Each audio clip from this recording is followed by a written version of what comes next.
Hi friends, ఈరోజు పాలకూర curry చేస్తున్నాం. వీడియో అన్నది చూడండి.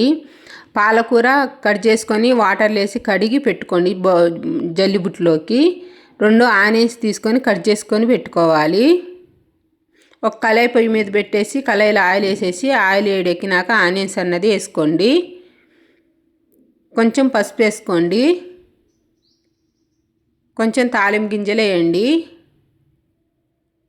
కొంచెం జీలకర్ర వేసుకోండి. వేసి కలపండి.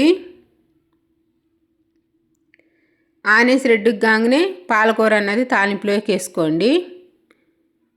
పాలకూర మొత్తం వేసుకోండి.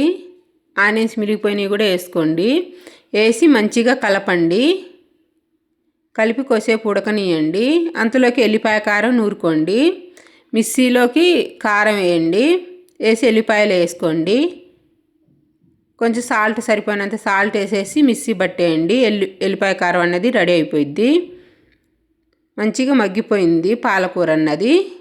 ఇప్పుడు కొంచెమే సాల్ట్ వేసుకోండి. ఎందుకంటే పాలకూరలో సాల్ట్ ఉంటుంది కాబట్టి కొంచెం వేసుకోండి, లేకపోతే ఉప్పు కషం అయిపోయింది.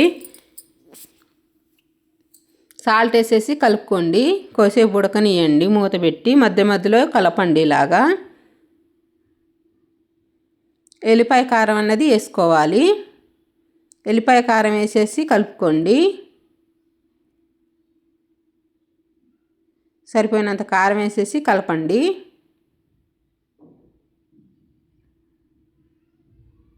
మధ్యలో ఇట్లా కలపండి, అడుగేం కాలిపోకుండా.